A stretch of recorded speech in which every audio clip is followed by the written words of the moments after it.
ya en contacto con don Reinaldo Yujra, él es director general ejecutivo de la ASFI, de la Autoridad de Supervisión del Sistema Financiero en el país.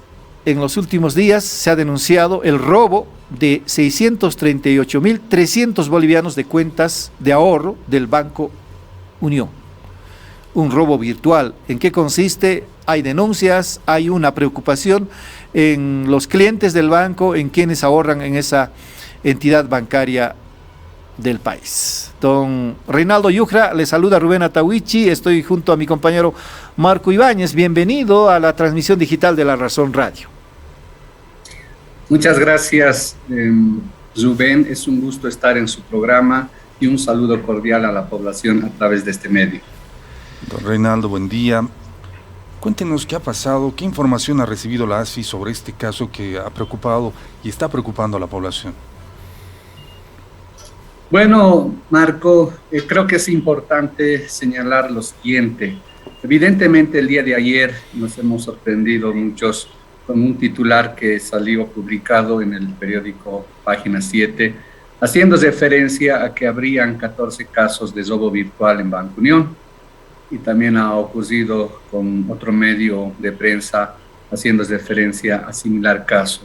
Y lo cierto es que toda esta información es absolutamente falsa, no corresponde a la verdad, porque no se tratan de casos que hubieran sucedido por aspectos atribuibles al Banco Unión. Y le voy a explicar en qué consistieron estos casos, que por cierto no son recientes, han ocurrido ya hace tiempo atrás y han efectuado las denuncias correspondientes. Estos casos corresponden a personas que han sido afectados en sus cuentas bancarias, pero no porque hubiera alguna deficiencia en los sistemas informáticos del banco, sino definitivamente porque sus dispositivos celulares, mediante los cuales ingresaron a administrar sus cuentas, han sido hackeados, han sido clonados. Entonces, es un problema de las líneas de teléfono con las cuales han operado.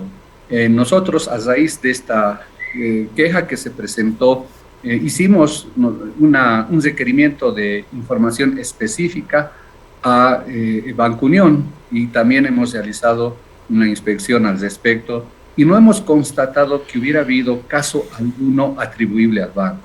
Entonces, podemos señalar enfáticamente que esta información falta la verdad, no es cierto, y hoy en el titular de Página 7 también se señala aquello.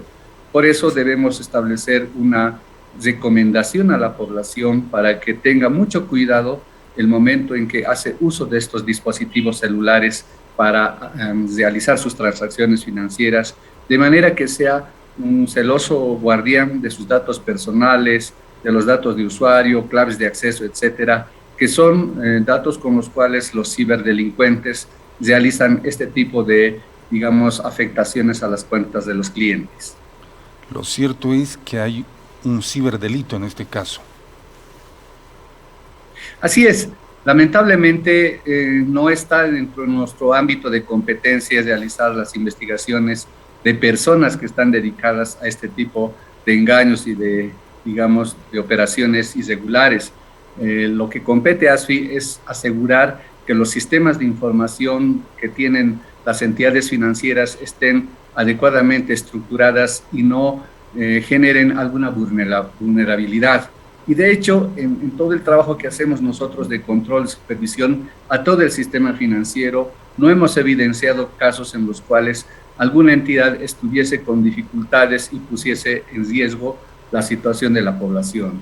Algo importante para señalar, Marco, es lo siguiente. Se habla de 14 casos y probablemente existan algún otro por ahí que no ha salido a luz pública, pero estos casos son absolutamente aislados y no pueden generar una desconfianza de la ciudadanía sobre el sistema financiero. La cantidad de cuentas que administra el sistema financiero sobrepasa los 13 millones, ¿se da cuenta? Entonces, estos casos, 14 o los que fueran, no se presentan ninguna cantidad importante que haga pensar que el sistema está con absoluta, digamos, vulnerabilidad de sus sistemas de información. Reitero, son casos aislados y definitivamente nosotros damos fe de que la población puede confiar absolutamente en las entidades del sistema financiero boliviano. Ahora, ¿por qué siempre el Banco Unión es la entidad que sufre este tipo de problemas, robos, problemas internos? Si bien, digamos, en este caso hay un hackeo de cuentas desde el exterior que no afectan, ¿no hay un sistema de control que pudiera hacer el banco para evitar esto? No sé, mejorar tal vez el control de las cuentas o de los clientes. ¿Por qué le pasa esto a un banco en específico y no a otros? ¿O hay casos en otros bancos también? Ese es el caso, Rubén. En realidad, se hace un asunto mediático sobre los aspectos vinculados a Banco Unión, pero no se menciona que también se han presentado este mismo tipo de situaciones en otras entidades financieras cuyos clientes también nos han hecho llegar sus quejas. Es decir, no es Banco Unión el único que tiene estos inconvenientes, ni son solamente las entidades financieras de Bolivia las que atraviesan este tipo de situaciones, sino a nivel internacional existen personas dedicadas, organizaciones dedicadas a realizar este tipo de trabajos irregulares, de tratar de, digamos, clonar celulares, de hackear cuentas, etcétera, de los teléfonos para que por esa vía se puedan beneficiar con algunas situaciones de esta naturaleza. Entonces, no se trata solamente de Banco Unión. De hecho, nosotros estamos permanentemente supervisando a todas las entidades para que refuercen sus mecanismos de control. Recientemente hemos instruido mediante una carta circular de que refuercen los accesos, los límites que se han definido, que establezcan algunas líneas adicionales de requerimiento para transacciones de mayor monto, etcétera. En ese sentido, yo creo que lamentablemente algunos operadores políticos utilizan estos casos de Banco Unión para tratar de desprestigiar a la entidad por tratarse de una entidad pública y de esa manera de pronto afectar la fe incluso del gobierno. Por esa razón nosotros alertamos permanentemente a la población de que no se dejen sorprender con estos mensajes malintencionados que provoca temor en la población. Y reitero, no es únicamente en esta entidad que se han ocurrido estos actos, sino en otros, pero que son absolutamente aislados y no comprometen la confianza y fe que debe tener la ciudadanía sobre todas las entidades del sistema financiero boliviano. Señor Yujra, si hay este mismo problema en otros bancos, ¿podría describirnos qué bancos? Hay información reservada que está establecida en la ley. Sin embargo, le puedo asegurar que son por lo menos 4 a 5 entidades que han tenido este tipo de casos, 2 en un caso, 1 en otro, 3, etcétera, que en total no pasan ni siquiera de 10. Entonces, se presentan y en todos los casos, el 100%, tanto aquellos que se han registrado en Banco Unión como en el resto de entidades, no son atribuibles a los bancos, sino más bien a estos dispositivos telefónicos y el uso de tablets, computadores, etcétera. Y lamentablemente por el poco cuidado que tienen los usuarios a la hora de utilizar sus aplicativos. Usted sabrá que cuando ingresa un aplicativo les requiere información, password, etcétera, y le pide que si quiere grabar o no. Y algunos lamentablemente graban y eso hace que apenas se habilite el dispositivo ya estén los accesos y pueda facilitar estas operaciones irregulares de ciberdelincuentes. En el caso del Banco Unión no es solo un tema político. Se habla de robo en el Banco Unión, nos traslada hace años atrás cuando hubo un millonario robo provocado por un funcionario a nivel interno. Ese es el tema. Me parecería que no existe un buen control interno, sobre todo en el tema digital. Bueno, ese suceso que ha ocurrido hace años atrás evidentemente ha sido de conocimiento público, pero nuevamente les reitero, no es que los funcionarios de Banco Unión únicamente hubieran ocasionado algún tipo de daño a la entidad. Se han presentado también varios otros casos en varias otras entidades financieras en las que personal del banco ha ocasionado similar tipo de daño. Lo que pasa es que estos casos no salen a luz pública y definitivamente terminan en denuncias que hace el banco en el Ministerio Público contra esos funcionarios y bueno, continúan los procesos. Reitero nuevamente, esto siempre va a estar objeto, el negocio bancario es un negocio de riesgos y lo que hay que hacer continuamente es reforzar los niveles de control de seguridad. Por nuestra parte, permanentemente realizamos el trabajo de inspeccionar todas las actividades y operaciones de las entidades financieras y de esa manera establecemos instrucciones cuando vemos que hay necesidad de reforzar, de subsanar algunas observaciones y en su caso de sancionar si corresponde también, si hay una vulneración a las normas establecidas, procedemos con la sanción. Por lo tanto, no podríamos aseverar que solamente estos casos se han presentado en Banco Unión, sino es un asunto generalizado en todo el sistema financiero, pero que son casos absolutamente aislados y en su momento son objeto de las debidas acciones por parte de las entidades. Señor Yucra, ¿qué se hace en estos casos? En el caso de este robo de 638.300 bolivianos, ¿es posible que los clientes puedan recuperar ese monto? Mire, las investigaciones están en curso, estas personas afectadas han hecho la denuncia ante el Ministerio Público, pero definitivamente son estos ciberdelincuentes que han hecho una clonación o hackeo de sus cuentas de teléfono y por las cuales han ingresado a sus cuentas bancarias. El banco lamentablemente no puede ser otra cosa que no coadyuvar en la investigación y aportar con datos que pueda requerir la Fiscalía.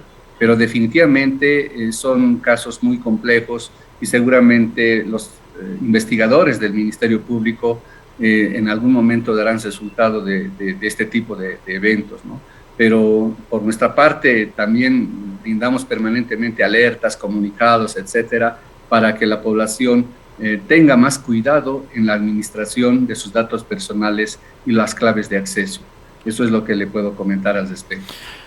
Ahora, ¿qué instrucción específica hay hacia los bancos para garantizar de que los accesos sean seguros y el titular de la cuenta pueda ser la única persona que pudiera gestionar su dinero en el banco? Bueno, primero tenemos una normativa bastante compleja que abarca varios aspectos. Este tipo de sucesos cae dentro de lo que nosotros denominamos técnicamente riesgo operativo. La labor que hace una entidad, decía hace un momento, es absolutamente de carácter riesgoso. Nosotros efectuamos una supervisión basada en riesgos. Por ejemplo, cuando un cliente no paga su obligación ante un banco, eso genera un riesgo crediticio. Y así hay varios tipos de riesgo, de liquidez, de mercado, operativo. Y estos sucesos están en el marco del riesgo operativo. Tenemos una norma bastante amplia de requerimientos sobre la gestión que deben realizar las entidades para aminorar cualquier tipo de exposición a este riesgo. Adicionalmente, nosotros vamos sacando instructivos específicos sobre algunos aspectos. Por ejemplo, en el caso último hemos emitido una circular requiriendo que se fuercen los mecanismos de seguridad para transacciones de mayor monto. Asimismo, que hagan una permanente comunicación a sus clientes, que sean cuidadosos con la administración de sus datos personales, etcétera. Por nuestra parte, también permanentemente vamos emitiendo comunicados, haciendo estas mismas alertas, de manera que la población realmente sea responsable con el manejo de sus datos personales.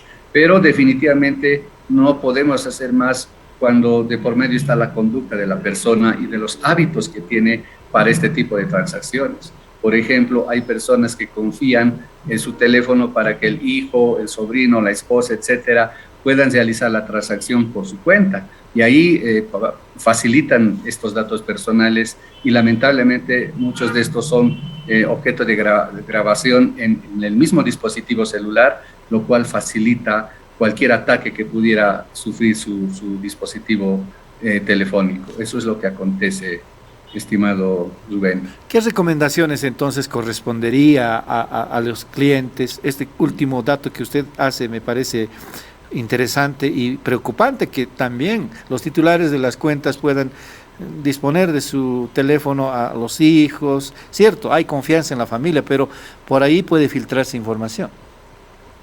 Definitivamente, eso sucede. A veces una persona extravía su teléfono y claro, ahí está el aplicativo ya con la clave, digamos, grabada, de manera que al habilitar el aplicativo inmediatamente ingresa a la cuenta. Y eso es lo que hay que precautelar. Por eso es que permanentemente debe un usuario, un cliente, cambiar las claves de acceso y requerir continuamente este tipo de, digamos, de cuidados y evitar que sus teléfonos y dispositivos, tablets o computador, mediante los cuales accede a sus cuentas, puedan ser manejadas, manipuladas por los familiares o por amigos o peor todavía por terceras personas. Es importante que la población se dé cuenta de estos sucesos y asuma una responsabilidad sobre la administración de sus datos personales. Don Reinaldo, para finalizar esta entrevista, hablando de riesgos, estamos a 2 meses de finalizar la gestión 2021. ¿Cuál es el balance del sistema financiero? ¿Cómo se encuentra en este momento? El sistema financiero está en un momento bastante estable y con un nivel de crecimiento muy evidente. Los depósitos han ido creciendo continuamente durante esta gestión, al igual que la cartera de créditos, las utilidades que están recibiendo también las entidades de igual forma, a pesar de que en este caso de las utilidades no son del mismo nivel de la pasada gestión, y es porque definitivamente el mecanismo que hemos aprobado para reprogramar créditos o refinanciar a las personas afectadas ha postergado recibir los ingresos de esas cuotas hasta que cumpla el plan de pagos. Pero en todo caso, igual están obteniendo utilidades. El nivel de solvencia, lo propio, es bastante estable. Lo que quiere decir que el sistema financiero realmente está dando señales importantes desde activación y acompañando a todo este proceso de recuperación de la economía. Yo creo que la ciudadanía es consciente de que la necesidad de tener una economía bastante sólida tiene que ver precisamente con desarrollar su trabajo, sus actividades, y eso es lo que está ocurriendo. Reitero, los depósitos han subido increíblemente, lo mismo que la cartera de créditos, y quizá un hecho importante para relevar: las personas que tenían créditos diferidos la pasada gestión y que en este año tendrían que haber sido beneficiados con la reprogramación o el refinanciamiento, en un 85% ya han normalizado sus pagos. Quiere decir que no han necesitado, no han requerido este mecanismo, porque entienden que de todos modos es una deuda y la deuda hay que pagarla en algún momento. Prefirieron normalizar sus pagos y más bien acceder a ciertas facilidades que las entidades les han dado, lo cual significa que definitivamente la economía está en franca recuperación. Por lo visto la gente está comenzando a ahorrar o está ahorrando. ¿Tiene algún porcentaje de ese incremento que usted nos menciona? Sí, por supuesto. El incremento de los depósitos está del orden del 8% en términos de 12 años y en lo que va de la gestión ha superado el 5%. Eso definitivamente tiene que ver con una confianza que tiene la población sobre en las entidades financieras, sobre la economía en general, y esto va a permitir que tengamos un ciclo virtuoso y podamos en algún momento despegar definitivamente y lograr una buena recuperación de la economía. Los bancos están recuperando su liquidez, nos decía, están ganando. ¿En qué porcentaje, si podría darnos el detalle? Sí, en este momento las entidades financieras en general están logrando un nivel razonable de rentabilidad. En términos porcentuales están con 5.3% en el caso de las utilidades respecto del patrimonio, lo que hace ver que definitivamente para cesar la gestión van a haber logrado interesantes réditos. También es conveniente señalar que el año pasado emitimos una disposición mediante la cual instruimos a las entidades financieras para que el 100% de sus utilidades las puedan patrimonializar o reinvertir, es decir, que no ocurra una distribución de dividendos, precautelando precisamente para que durante esta gestión pudieran necesitar mantener su solvencia. Y eso ha permitido que las entidades tengan un buen colchón de solvencia y puedan seguir creciendo acompañando el proceso de reactivación. Perfecto. Don Reinaldo, le agradecemos por su gentileza con La Razón Radio. Yo soy el agradecido y nuevamente atento a cualquier otra invitación. Hasta luego y gracias a la población. Y abrazos ahí al director de la autoridad del sistema financiero, don Reinaldo Yuja.